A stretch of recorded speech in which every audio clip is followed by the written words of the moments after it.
बड़ी तब्दीली सियासी मंजरनामे में हो रही है, लेकिन इसका ताल्लुक कुछ बड़े तबादलों से भी है। सीनियर सहाफ़ी और तजज़ियाकार नजम सेठी ने अपने प्रोग्राम के दौरान फौज में आला पैमानों पर होने वाले तबादलों का इम्कान जाहिर किया, लेकिन सवाल ये पैदा होता है कि किसी फौजी अफसर के तबादले, जो कि एक बिल्कुल रूटीन की एक्टिविटी है, इससे सियासी मंजरनामे पर क्या फ़र्क पड़ेगा। सियासी मंजरनामे की तब्दीली के लिए कौन सी टॉप 3 बड़ी पोजीशंस पर तकर्रुर और तबादले किए जा सकते हैं, कौन किस पोजीशन पर आ रहा है और कौन किस पोजीशन से कहां जा रहा है। नजम सेठी ने अपने प्रोग्राम के दौरान इस जानिब इशारा दिया। नजम सेठी की जानिब से कहा गया, कुछ बड़ी तकर्रियां और कुछ बड़ी तब्दीलियां होनी है। कुछ करीबी लोगों को अब किसी नई असाइनमेंट पर भेजना है और कुछ करीबी लोगों को इस नई असाइनमेंट पर लेकर आना है। नजम सेठी से जब ये सवाल किया गया कि कौन कौन तब्दील हो रहा है और कहां जा रहा है, नजम सेठी ने ढके छुपे अल्फाज में इसका जवाब देते हुए कहा कि कुछ बड़ी तब्दीलियां ऐसी हो रही हैं कि जिसके बाद कुछ करीबी को तब्दील करके कहीं और भेजना है और किसी और करीबी को अपने मजीद करीब लेकर आना है।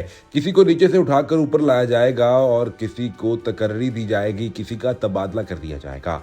उनसे सवाल पूछा गया, क्या बिल्कुल वैसे ही जैसे साबका आईएसआई चीफ के वक्त तब्दीली हुई थी। नजम सेठी इस पर ज़ेरे लब मुस्कुरा दी और कहा कि कुछ तब्दीलियां होती हैं और फौज में तब्दीली और तकर्रुर एक रूटीन का मामला है। कुछ को दूर भेज दिया जाता है, कुछ को करीब बुला लिया जाता है। इस पर जब उनसे सवाल पूछा गया, क्या आने वाले दिनों में इसका असर सियासी मंजरनामे पर भी पड़ेगा, नजम सेठी ने कहा कि हाँ, इसका असर सियासी मंजरनामे पर बिल्कुल पड़ेगा, क्योंकि जब नए लोग करीब आएंगे तो फिर वो अपनी नई टीम को तामीर करेंगे। इस नई टीम को जब बनाया जाएगा तो जब एक बड़ा हैवी वेट इस तस्वीर में से निकल चुका होगा तो दूसरे हैवी वेट को भी खामोश होना पड़ेगा या वो बिल्कुल तस्वीर में कहीं धुंधला हो जाएगा। बैलेंस बरकरार रहता है तभी तो दोनों जानिब हैवी वेट्स बरकरार रहते हैं।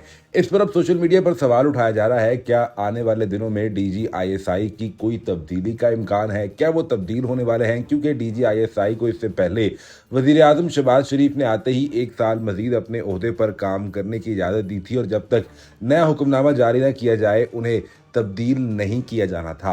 लेकिन अब लगता ही है कि शायद डीजीआईएसआई की चूंकि मुद्दत मुलाजमत भी पूरी हो चुकी, तो अब उनका तबादला कर दिया जाएगा, उनकी जगह किसी नए अफसर को डीजीआईएसआई तैनात किया जाएगा। क्या इसके बाद आने वाले दिनों में सियासी मंजरनामा यूं तब्दील होगा कि पाकिस्तान तहरीक इंसाफ के लिए मामला तब्दील हो जाएंगे? ये इंतहाई अहम सवाल है।